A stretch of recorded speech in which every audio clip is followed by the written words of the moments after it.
Click choose for empty project. Okay, and we're going to hit create. Now this should look familiar to everybody. Make sure you turn this off. If you see where I'm pointing here where it's purple, click that. That way you won't have a count in. Right now it's recording one track. I'm going to click the little plus. That creates a second track. Go ahead and create. Now, if you try to record right now, it's not going to do anything. As you can tell, we've got nothing coming up here. That's where you would see my voice. So I'm going to actually make the changes necessary at this point. First of all, up here, you see this little logo? That means I've already clicked on Soundflower. You have to have that up here to know that it's actually open. I will then click on Line In. And Line In, you can see right here that it is moving as I talk. So we know that it is working. Okay, we're going to close that. And then we're going to click on Skype. And this is why we're not seeing anything. If I go up to Skype, up in the upper left-hand corner, I click on Skype, click on Preferences. I want to change audio video right here. I've already got it set up for a Yeti microphone. I've got it set up. Those of you that record already have all these settings, I'm sure. But under Soundflower, I want to change it to Soundflower 64. Okay, and I can close that. Now, oh, it didn't do it yet. We'll get there. At least now it's set properly. So up here, we want to click on the little dial.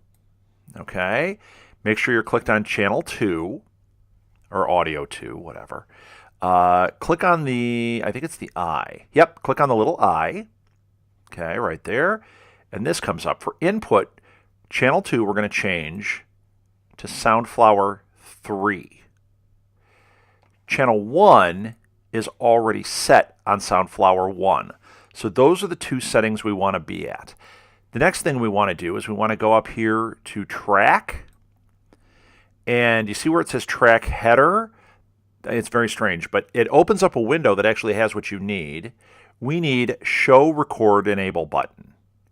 See, we got a new button on here, this little red one. We want to click the record enable on both of them. And look, it's now showing up. Okay, so let's test that we've got it. And I'm recording this dry. If you want, I don't mind if you put narrator on. The way we do that is we hit Legacy, GarageBand, Podcasting, Male Narrator. And that made this one a male narrator setting. I'm going to leave the top one dry. When I edit it, I usually play with these to find the best sound for your voice. So you can do that. You don't need to. I'm going to close that by clicking on the dial. I also want to close that.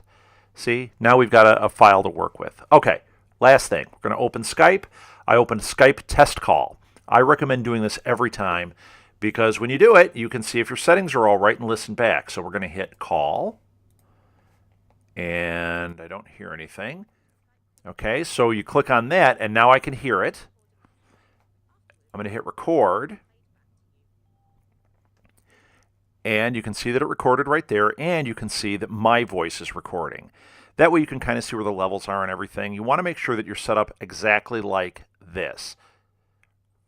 Okay, we'll stop that.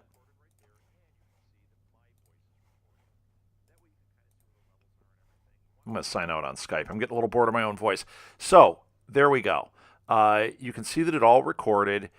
We've got the record enable on both, but only the top one do we want to have this button clicked, the import monitoring. If you click this one also, you're going to hear yourself through your headphones, which you don't want to do. But now I can go back and I can listen, which I don't think you're going to hear, but I can hear what my voice sounds like, and I know that my level's good. That's it. I hope that answers all the questions for now. Going forward, these videos are going to get a lot shorter. I've got a whole series of 30-second to 1-minute videos for you, but this was a little bit more complicated. Thanks, everybody.